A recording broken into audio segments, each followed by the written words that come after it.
Yeah, and I also realized you like my 100 balloons over there. I do. I saw like your little 100 setup, and I was like, oh, if I'm gonna be on the 100th episode, I think I'm you gonna will. shit my pants. Shut up! I'm so excited.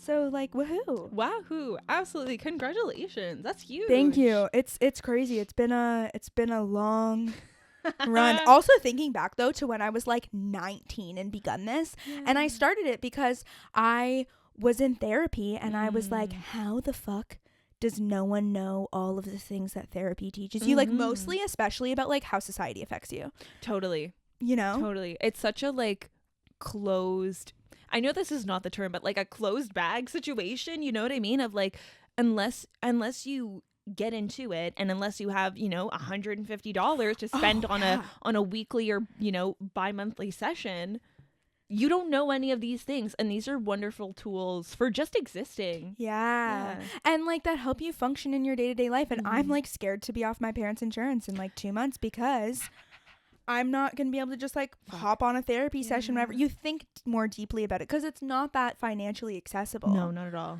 But it changes the game. Oh, totally. On how you function. Yeah. I feel like. Yeah. So that's why I was like, I want to talk about these things I learned on a podcast. Totally. And like, it can be like, friends have been like, oh my God, this is like free therapy, but I am unlicensed. I'm not a therapist. Yes. But kind of from the patient perspective. For sure. Yeah. And also like, I think that's also really, really helpful. Cause like, so I didn't start doing therapy until the pandemic because I felt compelled to then like do therapy then.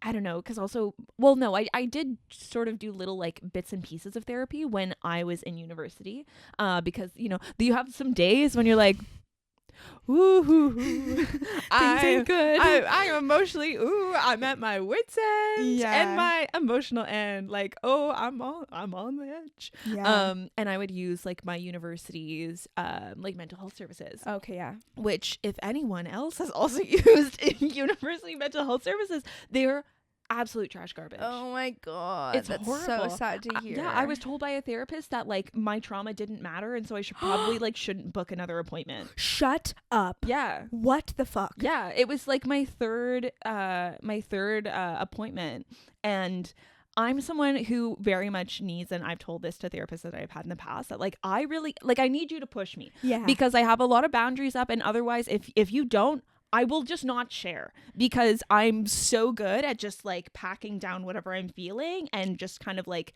coasting through regardless. Yeah. Like, I need you to pull shit out of me and hold me accountable to doing it. Wow. And so like I was just in a day where I had an appointment, but like I was emotionally just like really blocked and like kind of angry and not feeling it. And I was like, yeah, like I'm good, like I'll be fine, whatever. And like evidently like anyone could suss out that situation and be like, yeah, you're not okay. Yeah, my therapist was like, yeah, like, I don't know. It seems like you're okay. It seems like you're not in like a lot of like immediate emotional distress. So yeah, you probably don't need to book another appointment. What the fuck? I feel like a therapist should never even say that because it invalidates you from feeling like, oh, my problems aren't real enough to seek this help. Right. And it's hard to ask for help. It's hard to book a therapy appointment. Oh my God, so hard. And also like, as someone who like, with a lot of the problems that I've had, like I felt very much like these aren't real problems, because I also haven't seen them expressed like publicly a lot. Like people don't really talk about these things like super frequently. So it's like, I don't know how to talk to people about this. I don't know how to like make my case. I don't know how to explain the ins and outs of what's going on. So then for someone to be like, yeah, it doesn't matter, then it's like, okay. Okay, cool. And that can stop people from seeking therapy ever again. Oh my God, entirely. Yeah. Like, you just develop a really horrible relationship, and then like, what the fuck do you do after that? Yeah. That's sad to hear. Mm-hmm. Damn. Well, I'm glad like you've had your journey since then of sought therapy, you know, during the pandemic. I feel like therapy is also a lot easier to go to when it's virtual. I feel like in person's kind of scary. It's even more vulnerable. Also, it's just hard. Like, it's an access need for people, right? Like, like you'd have your appointment at some time, probably during the day. I don't know any therapists who have appointments at like 11 p.m. at night. No. So when like, you need the help, I emailed my Right? therapist on Friday at like 9 p.m. Help. I know you're not Yeah. going to answer till Monday. She answered on Sunday though. Love her. Oh, queen. Yeah. Yeah. So yeah, like what, it's going to be sometime during the day, probably for an hour appointment at some doctor's office somewhere that probably isn't close to where you work. So you have to take time off of work. Yep. You are commuting to get there. So you have to take into account transportation. Like if you have kids, like what are you going to do? Like it's really difficult. So yeah, this move to like online therapy. Thank you. Genius. Oh, I love that we Genius. just had a whole ass therapy. Like, I mean, 100 Bonus up. Yeah, Let's go. bonus up. Also, 100th episode intro because like therapy is why I started this. So that was lovely. Thank you for sharing. Well, welcome to Human, Simone. Honored to be here. I Wow. love to have you on. I love that you're here. It's the first guest episode in person Oh my in my God. space, so I'm excited for that. Loving the space. Do you want to give a little intro? We're childhood friends. Oh my I'll give an intro God. to our relationship. We are Yeah. childhood friends, which feels cool to say. It was so cool. And yeah, we did acting together for many, many years at the Mhm. most hilarious, like LOL's like fun YOLO studio. absolutely. And now you're continuing your acting journey, which is incredible. So tell us a little bit about that. Oh my gosh. So yeah, Jessica and I met doing musical theater in like middle school and high school. And then I caught the bug. And then I kept on with it. I did my undergrad degree at the University of Windsor. I studied acting there. While I was there, I started a theater company with my co-founder and artistic partner, Kira Publicover, and we run a theater company called Arrowwood Theater Collective. We started doing physical theater. That was like our big thing. And then the pandemic happened and physical theater became illegal because you cannot touch people. No. I remember you told me about this camp where you did the craziest things where they like you were all in like a line and then you'd run towards each other and it would be like elbow to butt and Literally. like foot to tongue and like Yeah. that is a non-COVID friendly Yeah, oh my activity. gosh, in a like post 2020 world, that not allowed. No, Not no, allowed. no. Yeah, so then when the pandemic arrived, we kind of had to shift and sort of refocus ourselves. So now we do, I'd say, I mean, a lot of our work was kind of in this world, but we do a lot of kind of experimental theater. We create a lot of our own content. We write and produce a lot of it ourselves. So we've worked with a bunch of different companies. We've worked with in Ontario predominantly, but like Soul Pepper, Shakespeare Action. We received a grant from the Ontario Arts Council, so we're collectively writing a show together at the moment. Yeah, so I do a lot of that stuff. I wear a lot of hats. I'm choreographing a musical right now. I'm going to be directing a show shortly, which is super exciting to say. But yeah, do a lot of everything. I love being creative, and so like that's the world that I really like to work in. I love it. I love how you pursued it. It's cool to see how we've all gone on our own creative like pathways and our own different ways. Before we get into our episode topic of online dating versus IRL dating, in real life dating, tell me about a human to human moment that's happened in the past week or day or whatever where it's like brought you joy or made you feel good. Oh my God. Yeah, I was thinking about it when you asked and I was like, I can't think of one from this week, but I had the most like magical like 17 again moment like many years ago. This was like 2019. I was walking to campus. So I was at school and I had to TA a course. And class started at like 8:30 and it's like 8:50. I'm on my way there and just rain starts pouring, like the most insane rain, like heavy rain starts pouring. And I'm like, fuck, because I have my laptop in my bag. Sorry, I don't know if I could swear on Yeah, here. you can swear. Oh, swear. I should tell. Oh, that's a good thing I need to remember to tell guests because I'm just collecting information that I need to share with guests before they join. That's another one. Yep, swear away. Cool. Yeah, so I was like, fuck, like I have like my laptop in my like canvas bag, like I'm fucked. So I'm standing under this bridge and I am waiting to like for some kind of miracle to happen because I'm gonna be late and I'm just fucking stuck and I'm just standing there and this person walks past me and they're like, hey, are you okay? And I was like, yeah, I'm good, you know, just waiting for the rain, ha ha ha. Yeah. And then they're like, oh, do you want my umbrella? Oh. And I was like, what? And she was like, yeah, like yeah, you can have it. I was like, why? And she's like, oh, I don't really need it. Like, I don't mind the rain that much. Like, it is like torrential downpour. I was like, what the fuck do you mean you don't mind the rain that much? Like, this is not like, it's not like a cute, like, it's spitting and there's gonna be a rainbow after. Like, it is wet outside. Yeah. And so I was like, okay. And she's like, here, just take it. And I was like, wow, thank you. And you had no idea who she No. was. And then she just walks off into the rain. Shut up. Literally, just like, that's like a mystical moment. yeah. I was like, you're a ghost. Like, that gives me like what do they call it when it's like your angel, your yes, that gives like me a guardian angel kind of vibe. Vibes of just like, this is for you, this is a moment, and I'm gonna disappear now into the torrential downpour. Yeah, literally. Wow. And so then like I like run to class with this person's umbrella, and I'm like, fuck, like, one, how the fuck do I give this back to you? I don't know, because I don't know who the hell you are. But it was like the nicest thing that anyone has ever done. Aww. And I don't know who this person is. Yeah. And you have never found out. No. And that's just like that was, like 4 years ago. Moment. I love that. It was like, crazy. This person had your back. Your laptop is saved, and so was your hair. Yeah. And I was like, soul. what the fuck? Yeah. And like, they, I don't know where they were going. Yeah. Just like soaking wet outside. Wow. Like, that's essentially cool. the Detroit River was basically in the direction that they would have been heading. So I was like, wow.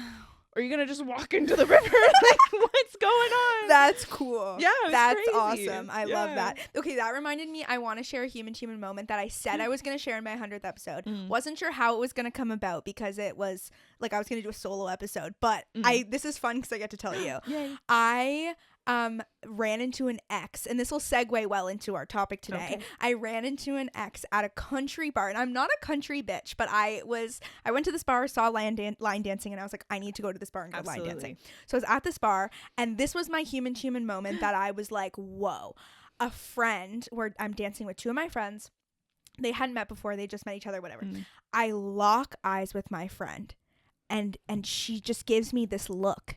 And I literally say to her, who's here? Is it blank? And I'm saying a different ex than the ex that was actually there. But there was when you're like, oh, I have this one ex that if I ran into them, I don't ever want to run into that Where ex. like, yeah, there's some people where like I feel like I can sense their presence, and then my shoulders just like raise to my ears, and I'm like in a little bit of fight or flight. Yeah. And so the fact that I could just see my friend's face and read it, that there was someone there that was alarming to me and was very personal to me, was fucking cool. And so I said, like, is it this person? And she's like, no, but close.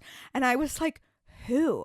And then she states this guy who I had like a fling with, and it ended in a bit of a heartbreak right before the pandemic. And I ended up talking to the guy.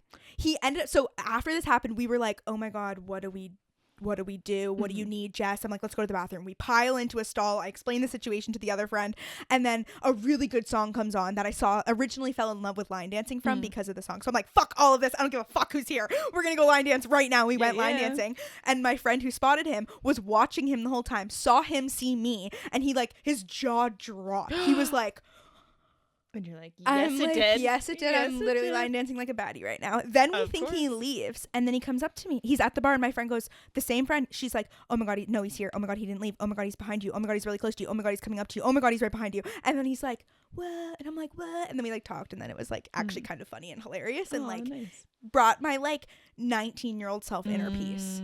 I was like, if my 19-year-old self could see me now, and how, yes, it was like, that was so crazy, but at the end of the day, I was kind of unfazed. Like, I woke up the next morning and just like continued on with my life, and like told my boyfriend, and he was like, LOL, and I was like, LOL, and then we like moved on. Yeah. And I was like, whoa, that's so nice. Yeah. When you're heartbroken, you sometimes think you'll never get out of that space. Anyway.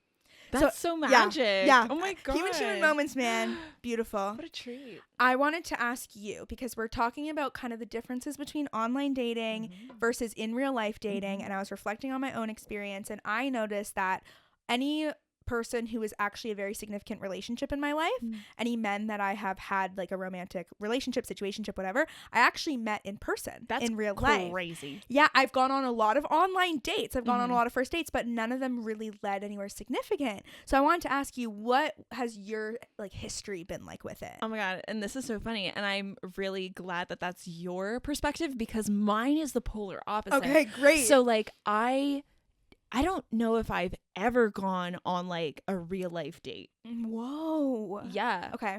I've met people at bars and whatever, I've done that whole situation. But I've never like met someone in real life and then had like something turn into like, okay, now we are going on a date, like a romantic date. I don't know, like it just never really happened. I think it was just the people who I was socializing around that I just like really wasn't interested. So I have been like using dating apps, I think since I was like allowed to. I think since 16. Oh, is I the thought like it was age. 18. I think when I know Tinder, because that's where I started, because it was before before Bumble, before Hinge, before all the other ones. It was when it was like just Tinder. I think the age was 16, so you could have a Tinder account if you were 16, I think. Okay. Yeah. I think you might be right. I remember using dating apps for the first time, I think when I turned 18. I think there's a period of time where you had to be 18. Yeah. So have you had a serious relationship from a dating app? What is hilarious is now I can say yes. Because also we were chatting before and I didn't tell you I'm seeing someone now. Oh my god, we went into your love story, but it was about someone old. Yeah, oh my god. So it's like now you get the real life, like you get the recorded honest reaction. Well, congrats. Okay, I'm excited. Well, you. we'll talk about the deets after. Yeah, of course. So now I can wow. say I have had a like relationship start online and then turn into something more significant. Okay. Before February, I would say like all of the relationships that I've had with people that I've met online have all been like situationships, casual dating, all that sort of thing. Okay. Yeah. Okay, let's get into situationships and casual dating. Absolutely. Because I feel like that is like the norm now. Totally. That I even, okay, so with the guy that I ran into is a situationship situation. And there was never like, I had to pursue the are we exclusive conversation. There was never a girlfriend boyfriend conversation. But sometimes it's weird how you maybe won't even have the boyfriend girlfriend label, yet it can hold such a significant like presence in your life, and this person can practically be a real relationship, but you don't call it that. Yeah. No, it's awful. And like I've talked to so many friends about it because I feel like I have gotten to the other side of like I have been in all of those relationships that are similar to that, and it's been so shit. So anytime I hear my friends telling me stories, I'm like, it's garbage. It is garbage. Get out of there. And hold that relationship accountable to what it really is. Right. I'm someone who's of the opinion that if you are seeing someone romantically for like more than 3 dates or in a way that it feels akinly meaningful to that, that's a relationship. Yeah. Whether you are, exclusively seeing each other, whether you are committed and you would call that person your partner, that's a relationship.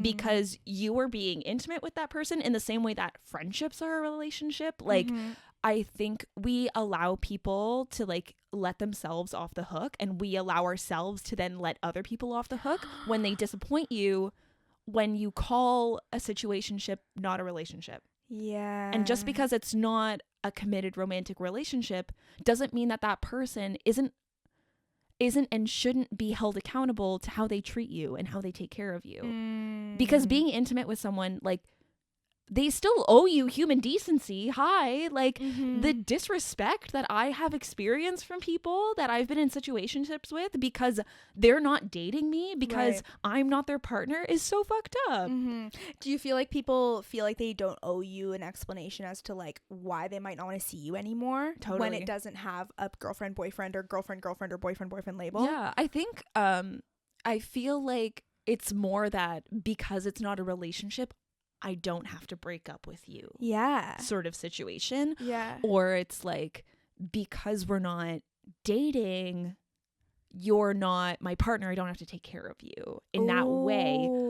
But I've also had friends who are in that kind of situation with people where like, oh gosh, I have a friend who's seeing a guy, and like he would hit her up all the time, message her, and they'd be like, oh, mi amor, this, that, the other thing. Yeah. And, you know, she would want to, like, you know, he'd make her breakfast. He would want to make her dinner, take her on dates, see her all the time, pay for her Ubers, all of this shit. But when it comes down to, like, whether or not they're going to be exclusive, whatever, like then backs off the conversation, runs away, tail between the legs. Like, I'm not, I can't be here. I'm not doing that. That's too much for me. But like, you're treating me like your partner. Yeah. I am, like, you're doing all of the things, but you're just so scared to have the label to hold yourself accountable to either like what you perceive to be exclusivity or just human decency, that when shit gets hard, you're not going to just fucking run away. And I think there's an element there to it that people are scared. People are scared to get their feelings hurt. Yeah. And so because you don't have this conversation where you actually decide what you are and you label it, I think there is that feeling of like, oh, I'm not responsible for this person's feelings and I can't get my feelings hurt, which is bullshit. Oh my God, yeah. I don't think it matters what you call something. It's gonna progress how it's naturally gonna progress. Totally. And like I have said in episodes, I mourned a 2-month fling more than a 2-year relationship. Totally. Also because I mourned a relationship while I was still in it. But like the label doesn't equate to the intensity and the vulnerability that you share with someone. Absolutely. Your body doesn't know what a situationship is. Okay.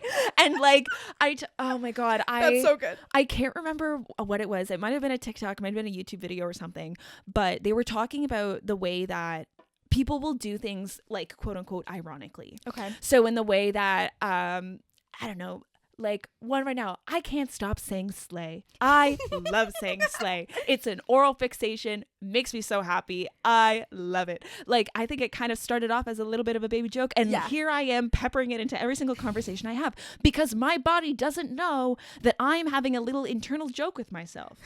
Your body doesn't fucking know those things. Like, how would it know? So like, or oh my God, when I was in high school, everyone did this little peace thing over with their fingers over their eyes. Stop. So when you would greet people, you'd put your little fingers up over the eyes and do like a little face. And it was a joke. And then people would do it ironically. Yeah. But then you would just do it all the time. And then you don't realize you're right. And you're like, shit, why do I do this all of the time now? Because your body doesn't know what irony is. So in the same way that your body doesn't know what irony is, your body doesn't know what a situationship is. So it doesn't know that the person that you're seeing intimately in this way isn't your partner. So when they do something that hurts your feelings, it's gonna hurt your feelings. And you don't have to run yourself into circles asking, why do I feel vulnerable right now when this person who's not my partner has treated me like this? Yeah.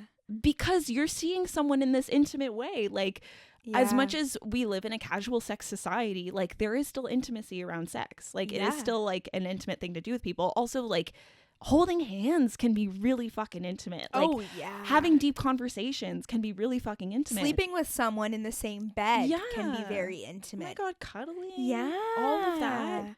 Like you can't intellectualize yourself out of feeling something. I love trauma's this. The body, baby. What is trauma's the body, or trauma in the body. Trauma is the body. The body is trauma. That book, Oh, I have not read that book, but I should. Yes, it's about how trauma lives in your body. Trauma lives in your body. Yeah. It's also, I think, kind of interesting because I was watching a little bit of a podcast actually that Lucy Hale was on, and from Pretty Little Liars, Slay.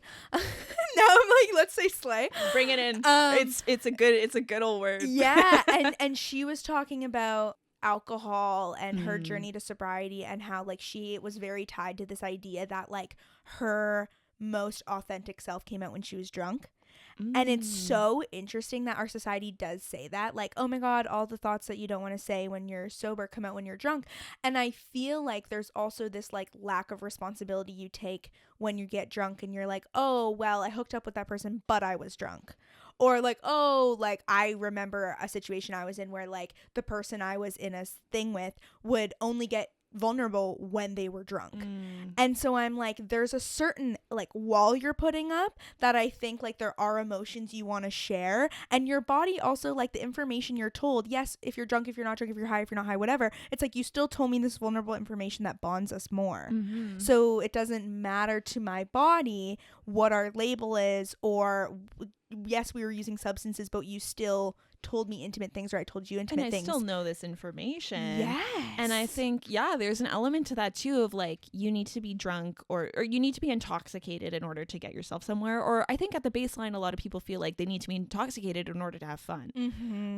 Which, oh my God, I've been doing dry February this month. Oh my God, I literally have a guest who I want to bring on after you who's talking about sobriety and sober curiosity and stuff like that. But like how has it been? Oh my God. So good. I found I'm not a big like, I'm just doing it mainly with alcohol because I'm a big social drinker. I find like I don't really need to drink alone. I don't rely on alcohol in that way.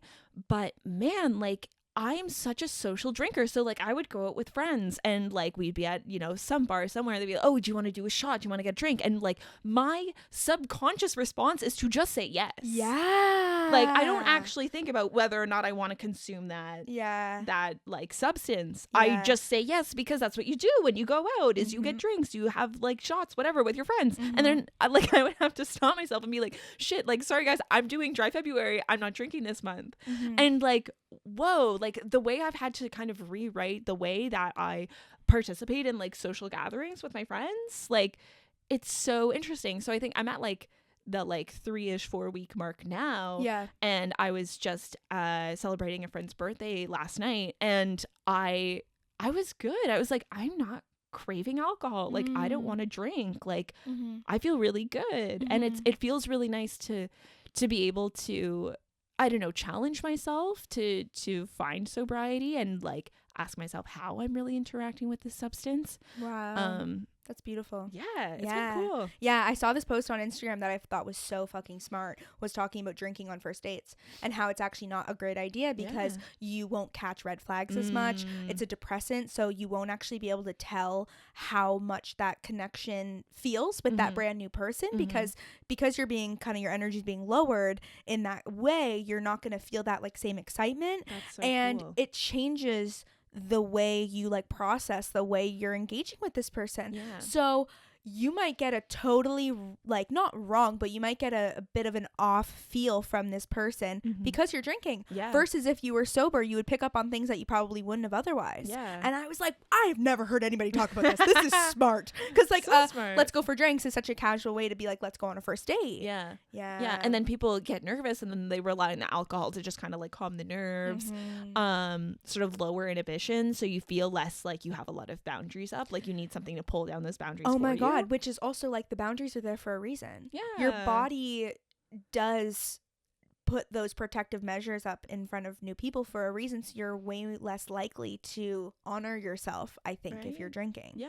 Or like, of course, this person's a stranger, you don't know them, it's not going to be like perfect off the first 5 seconds. Okay, I wanted to talk about while we're on the first date kind of rant. I was thinking about COVID and I did a lot of online dating during COVID. And so there was like this birth of first dates via Zoom or FaceTime or the phone calls. And what are your thoughts? Have you ever done them? Oh my God. So I've never did any of the online dates. I don't think. Oh no, that's not true. I did one phone date with this person who lived in Guelph. I don't know how we matched because it's funny. We were talking about like radius earlier and like my radius is very small because I'm not in the mood. Like I will not hop on the 2 and go to the other side of the Don Valley Parkway. Like no offense, like mad respect, big kiss. I here for the locals. So because then you find yourself in a long distance relationship. I can't do that. I don't have the space. So I did one phone date with this person over the phone. Was very flattered when they complimented how nice my voice sounds on the phone. I was like, oh my God, interesting. Thanks.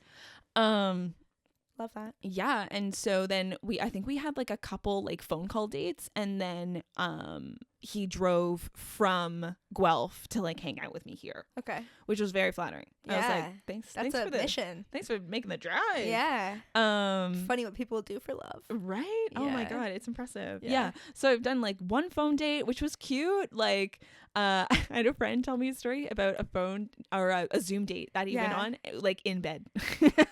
Yeah. So they were just like chatting over Chilling in Zoom, bed. and like he did the classic thing of like just have the shirt on and like Yeah. sweatpants, like Yeah. lying in bed, like laptop propped up so you can like kind of see the face. Yeah. Yeah. I am having flashes at Oh. first right now, and it's like, whoa, I Yeah. forgot that all happened in my life. Right? Like, truly, I did a lot.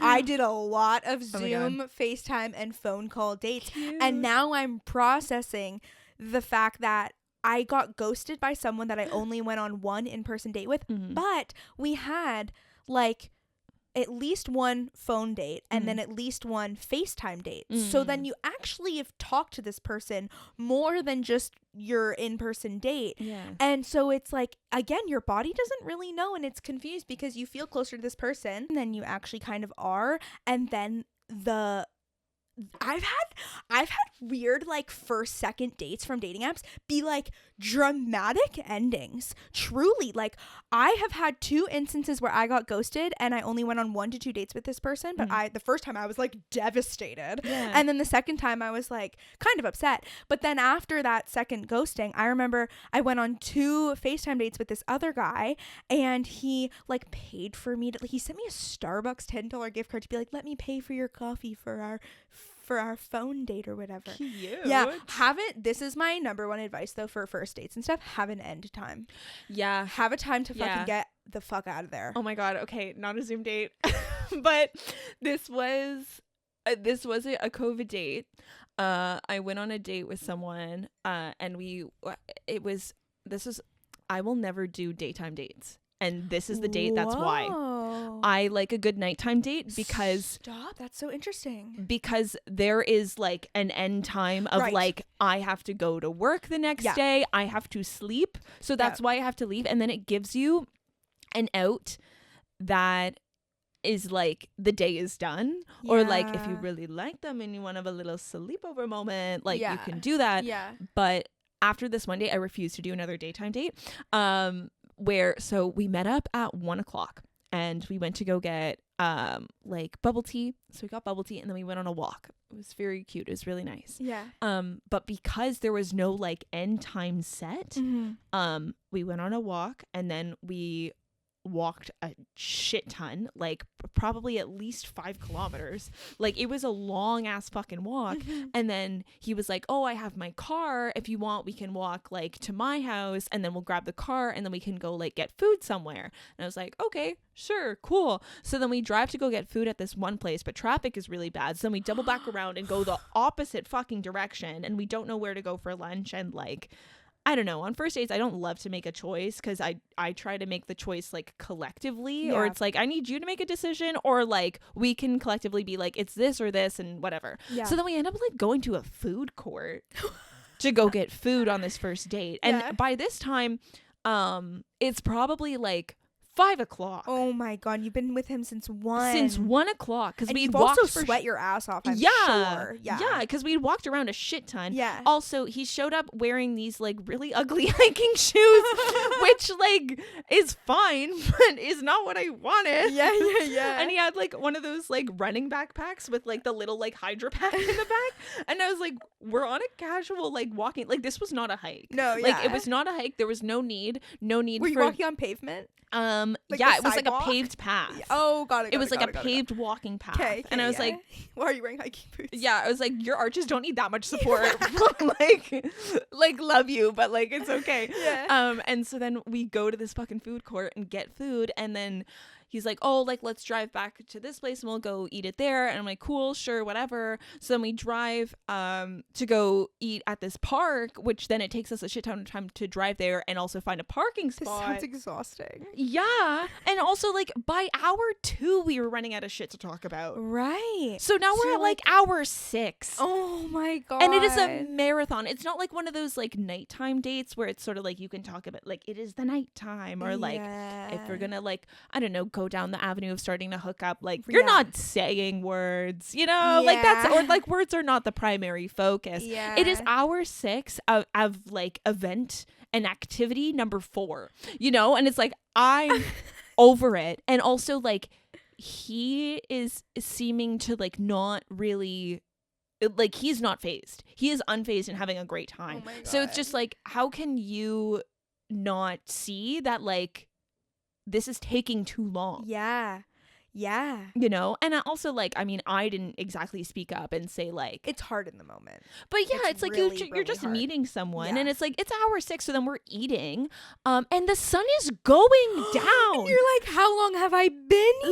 Literally. And it's like summer, so I'm sure the sun's setting at like At 9. yeah, so it's like 8:30 or some shit. Oh The sun my is God. like setting. And I was like, oh my God. I know those ones. You literally get home and you're like, what the fuck did I just do? What have I been doing? Yeah. And then it's so late. Yeah. And then he's like, oh, like I was like, look, I'm just getting really tired, because he's like, Good oh, for like, do you want to go you. do something else? And I was like, Whoa! what? He's like, this is turning into a 10-hour. This is a marathon. This is a proper triathlon. Yeah. Like, we have hiked. We're in a vehicle. Like, next when you they're have swimming. peed more than 3 times, you should not be there anymore. You know, I would have peed so many times, but this is Christ. I had this happen to me where I went on a 5-hour date during COVID, no bathrooms. It was outside. It was not summer. It was fucking cold. Hey. And I needed this guy. This is our second in-person date, Mhm. 4th date overall if you count like 2 phone dates. Sure, yeah. And yeah. And I knew I was not interested at all. And I am in my car driving him home. So luckily I have that sense of control, but this is like after this date I was like, I'm done dating. I can't. And I took a break and then I met my boyfriend, but I like didn't seek him out. Yeah. But he asked me in my car what if I would go on a 3rd date with him. And I was like, Did you say no in the car? I said no in the car. That's so brave. I know, Good but for then you. we had an hour or 2 long conversation where it felt like a breakup, Simone. Oh my God, no. It was so bad. It was so bad, and I held my pee for so long. No. Yeah.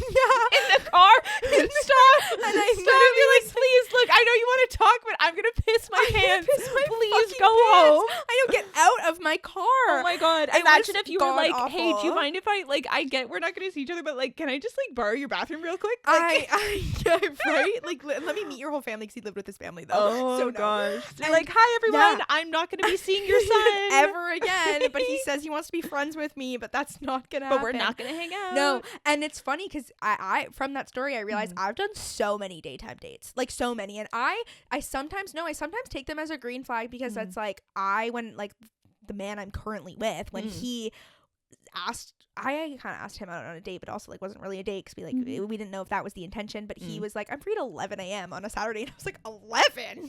Jesus. You're like, what are you doing at 12? I was Why not still 12? hungover. Oh my like, God. seriously. But I said to him, because of how awful that other date was, I said to him, I have plans at 3. I'm going to my friend's house. I was home at 3. Genius. And- Perfect. but- green flag. Yes, but Respecting you your need boundaries. to say it Yeah. either the moment you get in the car or you meet them. You have to Yeah. say like, I blah blah blah. But it's better to say it, I think, beforehand in a text message, Yeah. because then you don't have to trust yourself to say it in the moment if it's awkward. And if you also like, if you're someone who you're like, you're a bad liar, because like sometimes I'm a really fucking Oh, bad liar. I can't think of one on the spot either. No. Yeah. Or if they'll, I don't know, not that they would pry or like ask any more questions, but like if like what are you doing at 3 is a question where you're like Yeah. like just have your story, like Have set your your story. boundaries, Yep. whatever. Yep. Like, and if they don't respect it, like that's a great litmus test. Yeah, and it's a wonderful way to end a date, because it's Yeah. really hard to end first dates, I think. Yes. Unless there's like a scheduled dinner, you pay for your bill, you go home. Right. Like we were going on a walk. So a walk can end at any goddamn time That's you true. want. That's true. And my walk ended like 7 hours later. Yeah, so- yeah. And also it's so exhausting to spend that much time with a brand new person who you also like, there's a high chance you'll never see them ever again. Right. You know what I mean? If it's Yeah. a first date and you really, and it's harder to gauge if you like them or not, or you're just exhausted because you were Right. gone for hours. Yeah. And then then you're just fucking grumpy, because like I was just Yeah, grumpy after I'd a be while, grumpy. and it was like, I feel like I've seen too much of you on this Yeah. first date. Like Yeah. you are showing all of your cards, and I'm over it. Like yeah. it's funny. Oh my gosh. So this is just another story of like a situationship that turned so sour. Where it's sort of like the end was prolonged for far too long, and so now when I think back on that, like that relationship that we had, I feel really negative about it because of how it ended.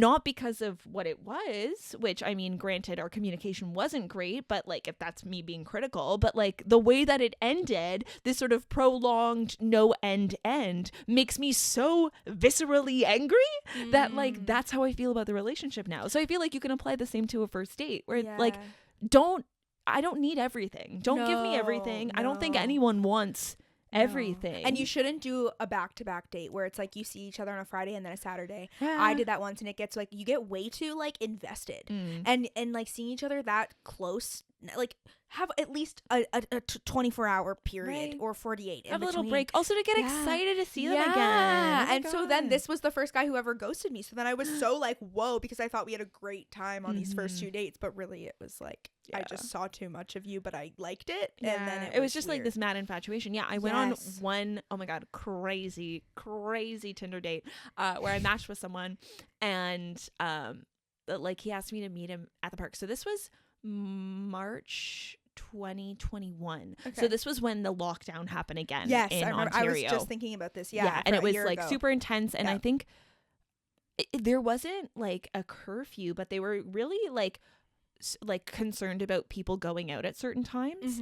And he was like, look, I'm gonna leave, like I'm gonna be leaving the city for like a month on Thursday, but I really want to see you.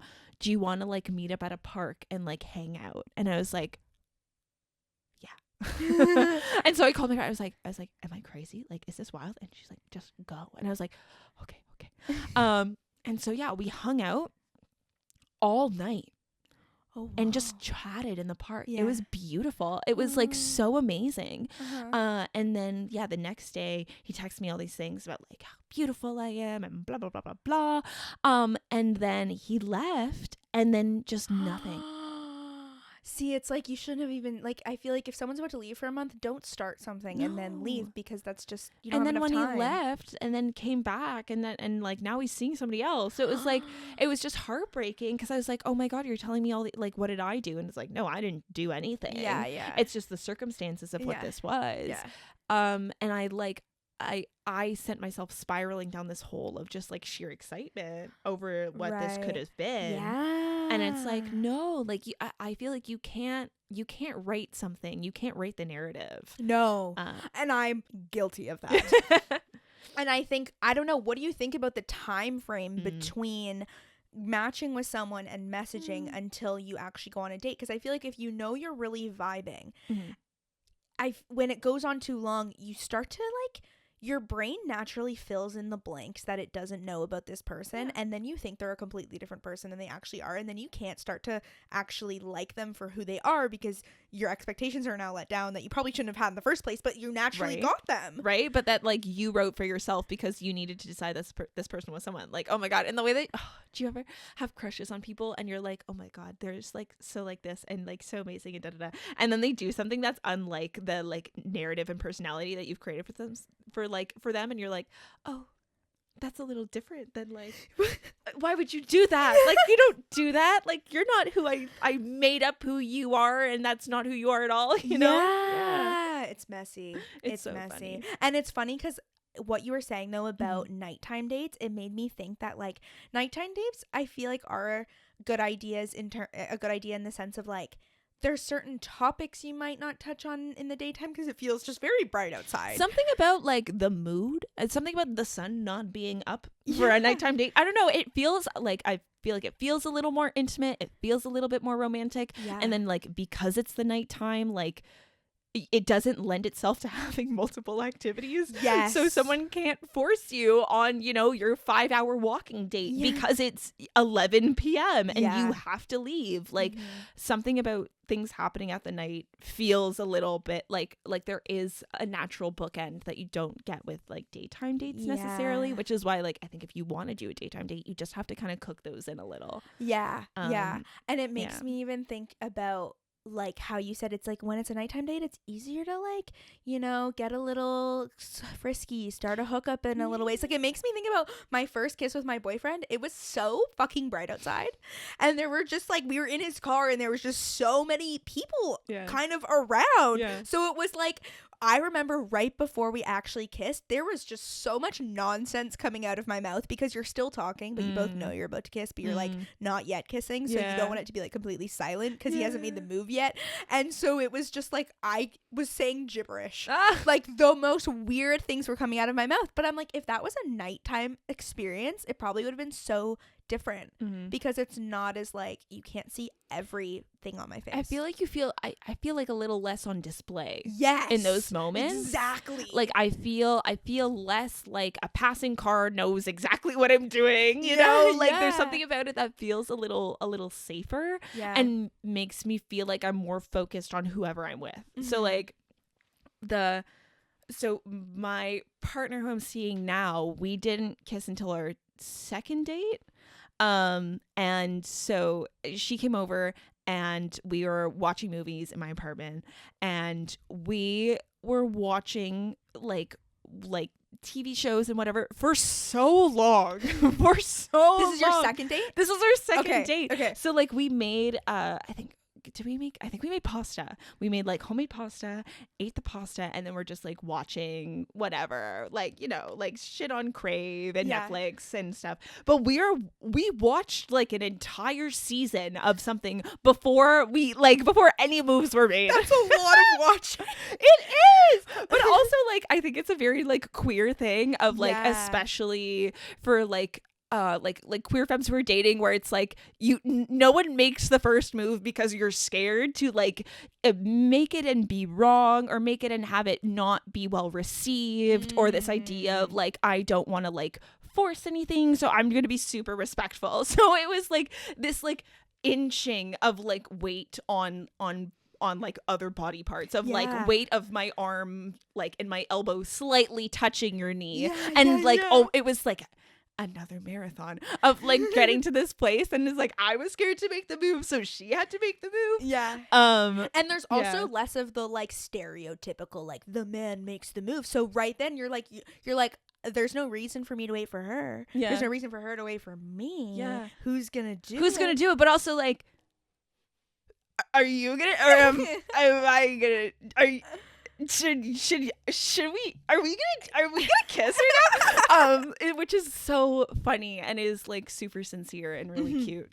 But yeah, I'm trying to think about your original question because I feel like I've gone. Oh no, I like where we're going. I also want to talk about queer online dating and the experience and like So I also feel like it's hard to just like advertise yourself, and I think men are more notorious for having shitty dating profiles. But I don't know, what's your experience been like? Oh my god, so like I feel like for myself I don't think I ever came out ever, and I don't think I ever will, but I feel like I didn't like advertise or like publicize myself as being queer until the pandemic, when I was just like, let me like switch my Hinge to like all people, you know, instead of like just men, just women, blah, blah. I was like, show me everybody. And it's difficult. Oh my god, this is something that I've talked to my partner about, and just that like I feel like if a man were to reject me on a dating app or like on a date, it's like whatever. But like if a woman or like a femme person or whoever, like someone who's not a man does, it's like you did it intentionally. Like it was thoughtful. Like there's some thought behind that choice, you know, where it's like, ooh, you know, like that's so interesting. It's really funny. I kind of get it though. Yeah. Of like, it's like, fuck that guy, whatever. But it's like, oh gosh.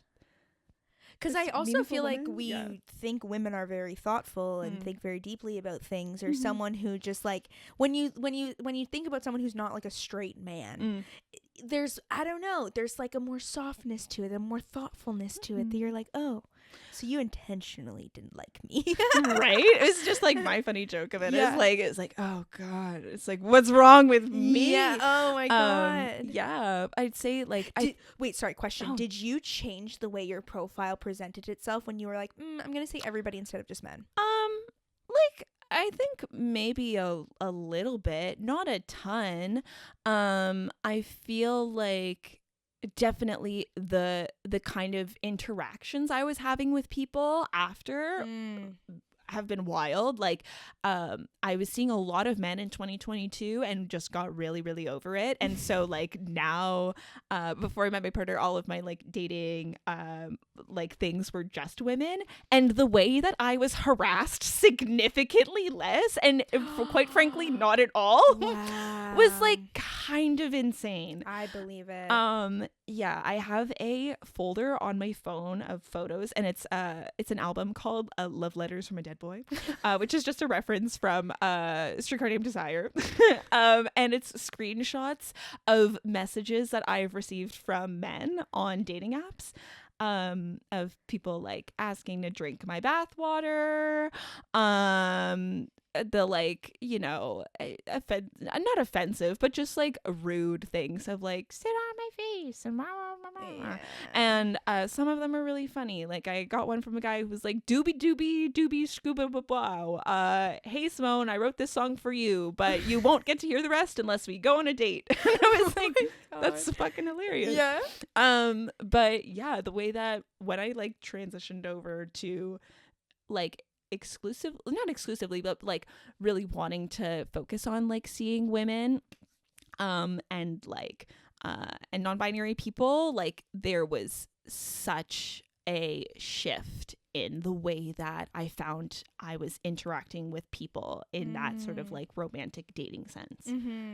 Also, I think a big thing for queer people dating is like you have that immediate bond of like, when did you find out you were queer? Like, what has your journey been like for you? Like, how are you going about this? What was it like? How does your family react? Like, there's this immediate kind of bond that brings in a really personal conversation right off the bat. Like, is it even an icebreaker in a way? Kind of like, of. it can be one of those first conversations that you have if both parties feel comfortable. Yeah, or I think it doesn't really feel like a first conversation. Sometimes it's like the third of like, so like, how, like maybe not how are you queer, but like how did you find out you're queer? Like when did you find out? Like how do you feel about your queerness? Like this, that, the other thing. And like it sort of brings a conversation to an immediate intimate place. Yes.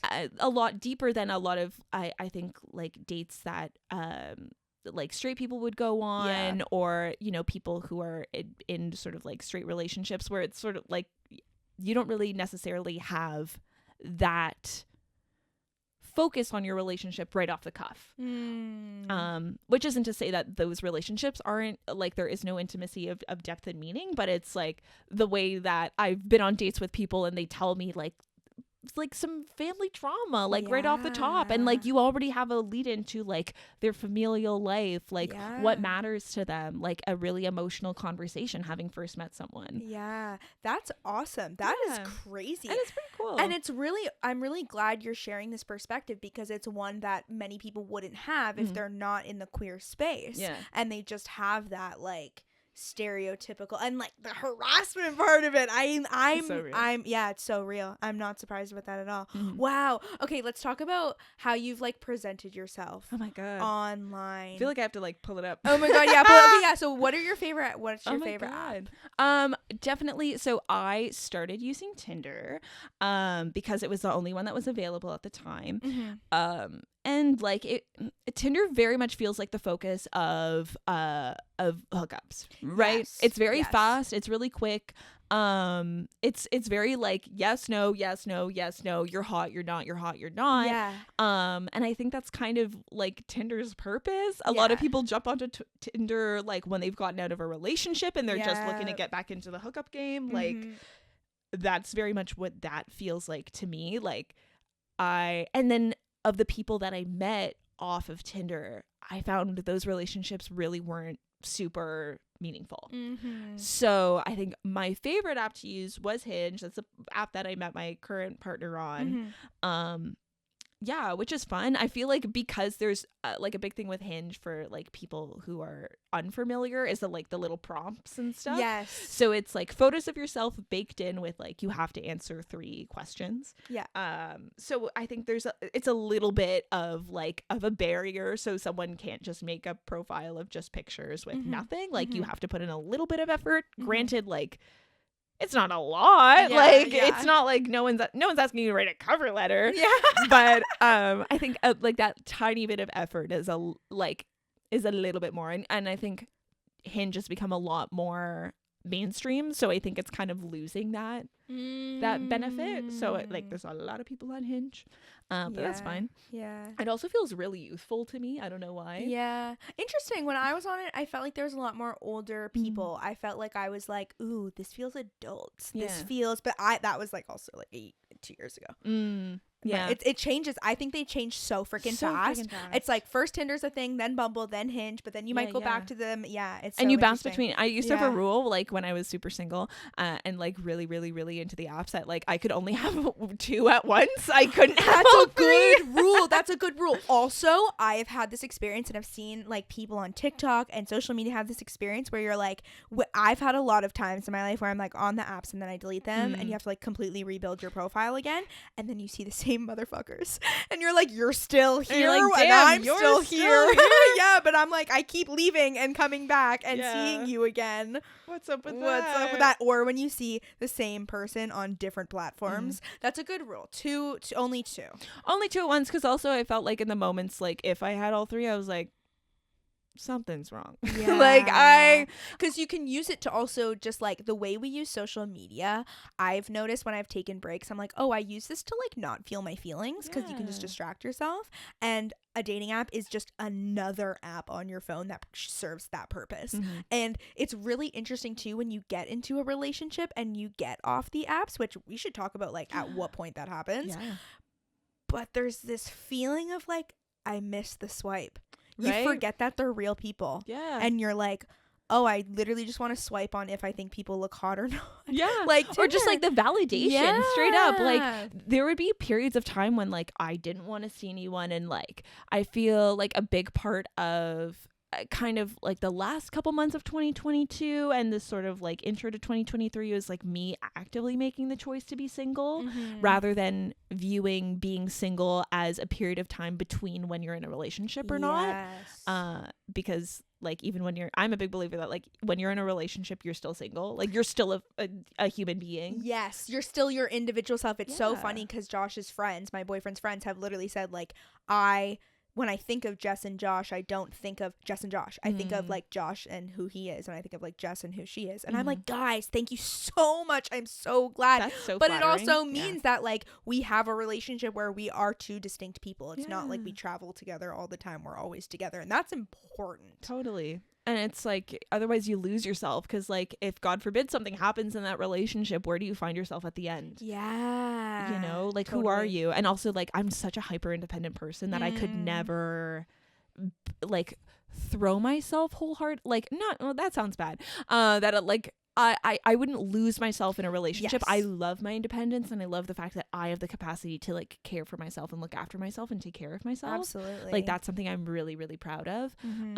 And so losing myself in a relationship like that, or just kind of like, you know, being lost in the sauce of it all, like feels so out of reach and out of touch for myself. Yeah, because I felt like in the moments, like in the like the darker moments when I had all 3, I was like, what am I avoiding? Like what holes am I trying to fill? Because the validation alone from people telling you like how attractive you are, so nice.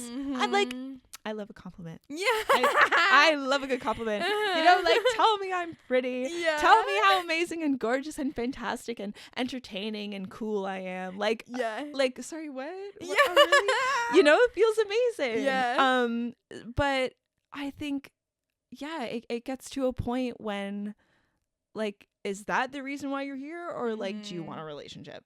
Or are you trying to meet someone? And I think that's another thing, is that like people don't really disclose exactly what they want. No. Or I had the experience where a lot of people were like, so what are you looking for on here? Yeah. And it's like, it's question 4, you know? Right. And I'm like, how do I tell you what I'm looking for? Yeah. I don't know you. And also like, why are you asking over text? Yes. And it's true. Like it feels too early on, and it feels like if I don't give you the answer that you want, you're just gonna like, you're not gonna respond to my text, and then I have to start at square one. Because oh my god, that was a huge thing whenever I was online dating, was this idea of having to start at square one again, where it's like, and the conversations I've had with my single friends of like, if I have to go on a fucking first date with someone else again, and I have to sit down and I have to tell them about my job and what I do and what my, you know, favorite color is. Do you have siblings? Oh my fucking God. Like, I'm going to lose my marbles, you know, in the way that like you kind of recycle through these first dates, and it feels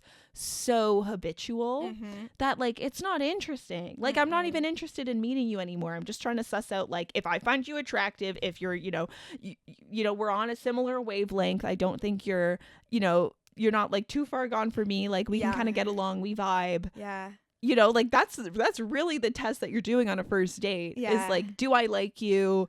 Are, you know, are you still kind of the same person in person that you were online? And like, can we get along in a space? Like, are you not, you know, you're not going to be weird to the server or whatever, you know? Yeah, totally. Like, that's a real test. Yeah. It's fine. It's not like I have 1 million followers. Not yet. Not yet. Not yet. Thanks, Simone. Happy 100th episode, Jessica. Happy 100th episode. You're so cute. Okay, I just wanted to do a rapid fire round to close off the episode. Slay. Yeah. So there's just like a few questions, and you can just give me your like first instinct, first thought. What is the best convo starter on an app?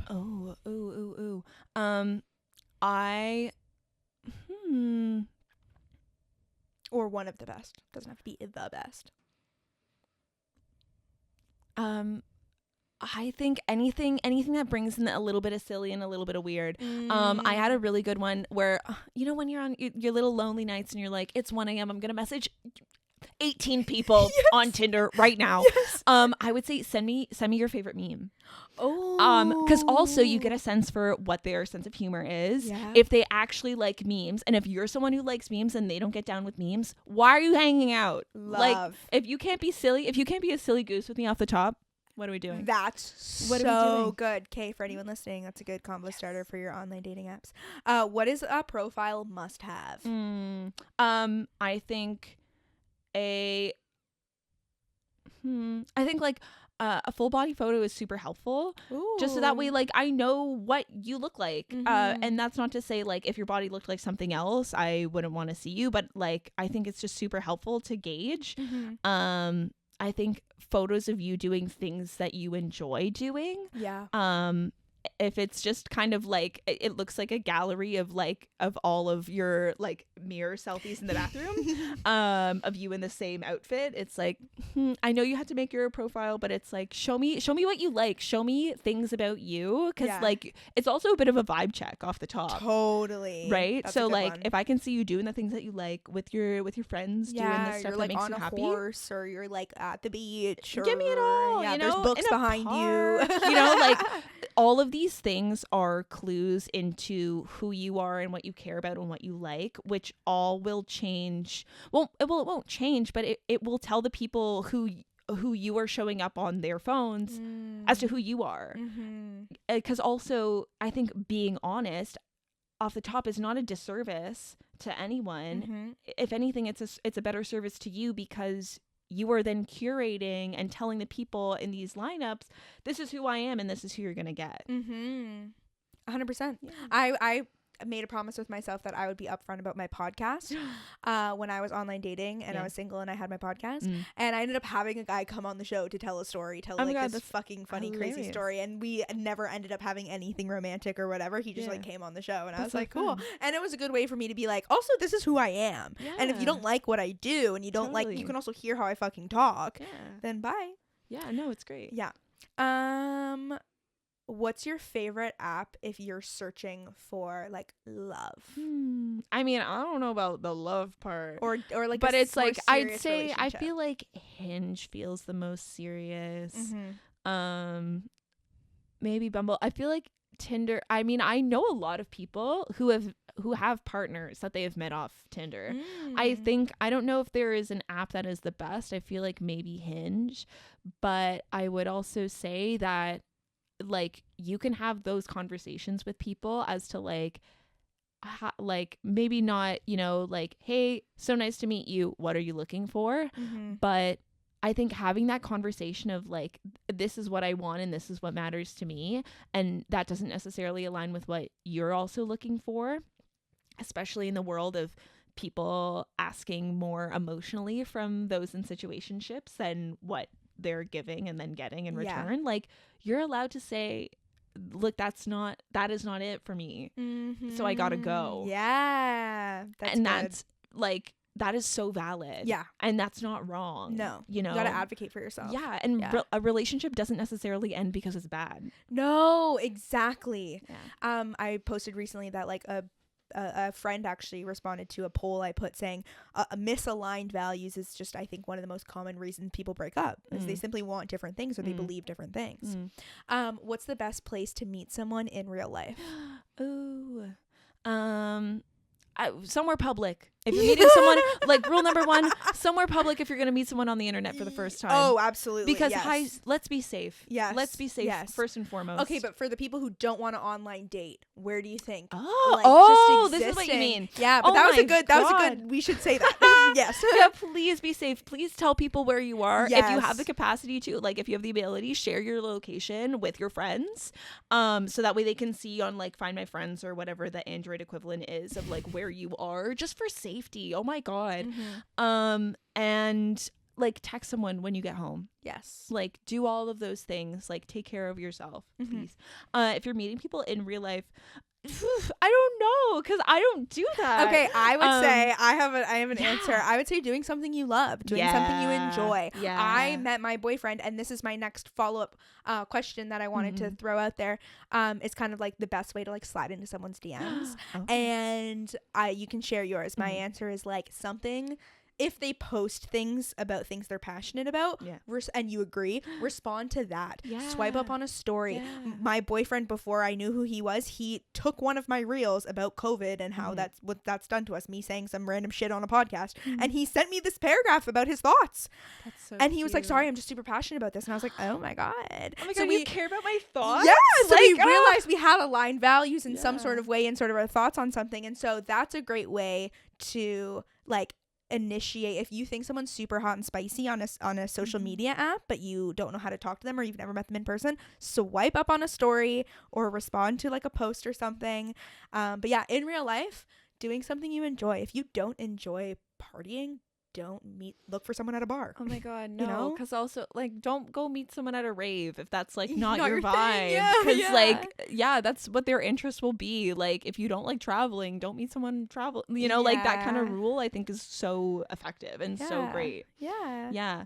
Oh my gosh, to get into your sliding to the DMs question. Yeah, literally, like, that's how I've, like, slid into people's DMs before, is just, like, just caring about their interests. Oh my gosh, it's so flattering to have someone be like, oh my gosh, this thing that you just put up, so fucking cool. Like, it looks so good. Like, tell me about it. And, like, start a conversation. I think, like, that's so perfect, because also it feels the least forced. Yes. And it's the least awkward of, like, oh, sorry, meant to send that to my friend. How are you, though, by the way? Yeah, you know? that's weird. And also, like, you don't need to have a forever ongoing conversation. Like, before I actually met Josh in person, we would randomly message each other when it was something he posted on his story or I posted something, and it would be like a 3 or 4 text exchange, and then we didn't talk for like weeks, but then something else came up and some other reason he was in my DMs, and I think that's better than being like, how are you? I'm like, I don't know who you are. I actually don't give a fuck how you are, because I don't know you. I don't know what your life is like. And then it's that thing of, like, you're trying to prolong this thing and make it into something good when, like, that's not what it needs to be. No. Like, us having a continuous ongoing conversation forever doesn't mean we have a good relationship. Exactly. It doesn't mean I know you either. No. And I'd say even, like, similarly for friendships, like, I have some amazing friendships with people who I maybe speak to 3 times a year. But the way that we talk to each other is, like, it's like I spoke to them yesterday. You know? And it's like, it doesn't fucking matter that I haven't seen you in 4 months, but, like, let's lay it all out on the table, because like, this is just a relationship that we have. And it can turn into something else for sure. But I think there's so much pressure for things to be absolutely perfect off the top. And it has to, like, if we are gonna date, we need to be treating each other as if we are partners, like, off the top. Like, let it grow. Enjoy when you put the awkward. pressure on it. Yes, enjoy the awkward, enjoy the humanness of it. Because when you put all this pressure on it, that's not when it flourishes. No, when you like put this person in a box and want them to be something they're not, you're not gonna actually like who they are. Yeah. Oh my gosh. Okay, this is a good one to end with. Well, it's like on a negative note, God, but because of your list, the worst thing you've heard on a dating app. Oh my god.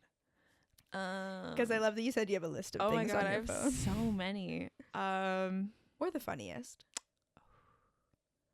I can't remember off the top of my head. I feel like I need to like pull up your notes file. app. My Yeah. Give me a second. It's 3:30. Oh my god. Yeah, I know. My ears started to hurt, and that was my signal that I'm like, oh, we actually have been talking for a long time. So long.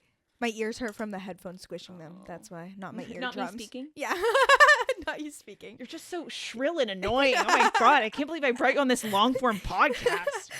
This is why, Simone, because we talked about doing an episode on living with your parents versus Oh living my alone, God. which I want to do, but you see why you can't do 2 in a day. It's so long.